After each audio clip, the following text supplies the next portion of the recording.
Hi friends, welcome to home cook channel. ಇವತ್ತಿನ recipe fresh ಕೊಕೊನಟ್ಟಿಂದ ಮಾಡುವಂಥ ಪೇಡ. ತುಂಬಾ ರುಚಿಯಾಗಿರುತ್ತೆ, ತುಂಬಾ ಸ್ವೀಟ್ ಆಗಿರುತ್ತೆ, ಹಾಗೆಯೇ ಸುಲಭವಾಗಿ ಮಾಡ್ಕೊಳ್ಬೋದು. ಹೇಗೆ ಮಾಡೋದು ಅನ್ನೋದನ್ನು ನೋಡೋಣ ಬನ್ನಿ. ಮೊದಲಿಗೆ ಒಂದು ತೆಂಗಿನಕಾಯಿ ತೆಗೆದುಕೊಂಡಿದ್ದೇನೆ. ಅದನ್ನು ಒಡೆದು ಅದರ ತುರಿದುಕೊಳ್ಬೇಕು ಅಥವಾ ಕೆತ್ತಿ ತೆಗೆದುಕೊಳ್ಬೇಕು. ಆದರೆ ಅದರ ಬ್ಲ್ಯಾಕ್ ಪೋರ್ಷನ್ ಇರುತ್ತಲ್ಲ, ಅದನ್ನು ಹಾಕ್ಕೊಳ್ಳೇಬಾರ್ದು. ವೈಟ್ ಪೋರ್ಷನ್ ಅಷ್ಟೇ ಹಾಕ್ಕೋಬೇಕು. ಬ್ಲ್ಯಾಕ್ ಹಾಕ್ಕೊಂಡ್ಬಿಟ್ರೆ ಪೇಡ ಎಲ್ಲ ಕಪ್ಪಾಗಿ ಬಂದುಬಿಡುತ್ತೆ, ಚೆನ್ನಾಗಾಗಲ್ಲ. ಕೊಬ್ಬರಿಯನ್ನು ತುರ್ಕೊಳ್ಳೋದ್ರೊಳಗೆ ಈ ಕಡೆ ಹಾಲನ್ನು ಕುದಿಲಿಕ್ಕೆ ಇಡಬೇಕಾಗತ್ತೆ. ನಾನಿಲ್ಲಿ ದಪ್ಪ ತಳ ಇರುವಂತೆ ಯಾವುದೇ ಪಾತ್ರೆ ತೆಗೆದುಕೊಳ್ಬೋದು. ನಾನಿಲ್ಲಿ ನಾನ್ ಸ್ಟಿಕ್ ಕಡಾಯಿಯನ್ನು ಇಟ್ಕೊಂಡಿದ್ದೇನೆ. ಅದರಲ್ಲಿ 5 ಕಪ್ಪಷ್ಟು ಹಾಲನ್ನು ಹಾಕಿದ್ದೇನೆ.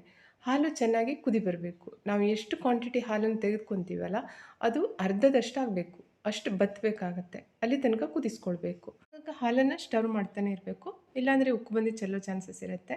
ನೋಡಿ, ಕೊಬ್ಬರಿಯನ್ನು ತುರ್ಕೊಂಡಿದ್ದಾಯಿತು. ಇದರಲ್ಲಿರೋ ಬ್ಲ್ಯಾಕ್ ಪಾರ್ಟ್ಸನ್ನು ಆರಿಸಿ ತೆಗಿತಾ ಇದ್ದೀನಿ. ನೋಡಿ, ಹಾಲನ್ನು ತೆಗೆದುಕೊಂಡಿರೋ ಇದೇ ಕಪ್ಪಲ್ಲಿ ನಾನು 1.5 ಕಪ್ಪಷ್ಟು ಕಾಯಿ ತುರಿಯನ್ನು ತೆಗೆದುಕೊಂಡಿದ್ದೇನೆ. ಅದನ್ನೊಂದು ಮಿಕ್ಸರ್ ಜಾರಲ್ಲಿ ಹಾಕ್ತಾಯಿದ್ದೀನಿ. ಅದಕ್ಕೆ ಅರ್ಧ ಕಪ್ಪಷ್ಟು ಹಾಲನ್ನು ಹಾಕಿ ಗ್ರೈಂಡ್ ಮಾಡ್ಕೋತಾ ಇದ್ದೀನಿ. ತುಂಬ ನುಣ್ಣಗೆ ರುಬ್ಕೋಬೇಕಾಗತ್ತೆ ಇದನ್ನು. ನೋಡಿ, ಕೊಬ್ಬರಿಯನ್ನು ರುಬ್ಕೊಂಡಿದ್ದಾಯಿತು. ಈ ರೀತಿ ಸ್ಮೂತ್ ಪೇಸ್ಟ್ ಆಗಬೇಕು. ನೋಡಿ, ಕುದಿಲಿಕ್ಕಿಟ್ಟಿರೋ ಹಾಲು ಅರ್ಧದಷ್ಟಾಗಿದೆ, ಇಷ್ಟು ದಪ್ಪ ಆಗಿದೆ ನೋಡಿ. ಅದಕ್ಕೀಗ ಗ್ರೈಂಡ್ ಮಾಡ್ಕೊಂಡಿರೋ ಕೊಬ್ಬರಿ ಪೇಸ್ಟನ್ನು ಹಾಕ್ತಾಯಿದ್ದೀನಿ. ಇವಾಗ ಗ್ಯಾಸ್ ಫ್ಲೇಮ್ ಸಿಮ್ಮಲ್ಲಿದೆ. ಈ ಜಾರಲ್ಲಿರೋ ಪೇಸ್ಟ್ ಉಂಟಲ್ಲ, ಅದನ್ನೆಲ್ಲ ನೀಟಾಗಿ ಕೈಯಿಂದನೇ ತೆಗೆದು ಹಾಕಬೇಕು. ಮತ್ತು ನೀರನ್ನು ಸೇರ್ಸಕ್ಕೆ ಹೋಗಬಾರ್ದು. ಸರಿಯಾಗಿ ಮಿಕ್ಸ್ ಮಾಡಬೇಕು. ಇವಾಗ ಗ್ಯಾಸ್ ಫ್ಲೇಮನ್ನು ಹೈಯಲ್ಲಿ ಇಟ್ಕೊಂಡು ಚೆನ್ನಾಗಿ ಸ್ಟರ್ ಮಾಡ್ತಾನೆ ಕುದಿಸಬೇಕಾಗತ್ತೆ. ಈ ಹಾಲು ಎಷ್ಟು ಉಂಟಲ್ಲ ಅದರ ಅರ್ಧ ಆಗಬೇಕು, ಅಲ್ಲಿ ತನಕ ಮತ್ತೆ ಇದನ್ನು ಕುದಿಸಬೇಕಾಗತ್ತೆ. ನೋಡಿ, ಸುಮಾರು ಅರ್ಧ ಆಗಿದೆ, ಎಷ್ಟು ದಪ್ಪ ಆಗಿದೆ ನೋಡಿ. ಇವಾಗ ಇದಕ್ಕೆ ನಾನು ಸಕ್ಕರೆಯನ್ನು ಹಾಕ್ತಾಯಿದ್ದೀನಿ. ನಾನಿಲ್ಲಿ ಸರಿಯಾಗಿ 1 ಕಪ್ ಸಕ್ಕರೆಯನ್ನು ಹಾಕಿದ್ದೇನೆ.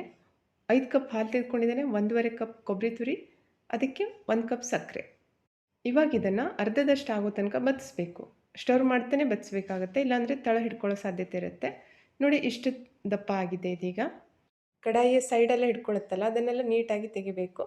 ಈಗ ಇದಕ್ಕೆ ನಾನು 4 ಟೇಬಲ್ ಸ್ಪೂನ್ನಷ್ಟು ಹಾಲಿನ ಪುಡಿಯನ್ನು ಹಾಕ್ತಾಯಿದ್ದೀನಿ. ಸ್ಟೆಪ್ ಬೈ ಸ್ಟೆಪ್ಪಾಗಿ ಹಾಕ್ತಾಯಿದ್ದೀನಿ. ಮೊದಲು 2 ಟೇಬಲ್ ಸ್ಪೂನ್ ಹಾಕಿಬಿಟ್ಟು ಸರಿಯಾಗಿ ಮಿಕ್ಸ್ ಮಾಡ್ತಾಯಿದ್ದೀನಿ. ಆನಂತರ 2 ಟೇಬಲ್ ಸ್ಪೂನ್ ಹಾಕ್ತಾಯಿದ್ದೀನಿ. ಇದನ್ನು ಹಾಕೋದು ಆಪ್ಷನಲ್ಲು, ಬೇಕಂದರೆ ಹಾಕ್ಕೋಬೋದು, ಇಲ್ಲಾಂದರೆ ಬಿಡ್ಬೋದು.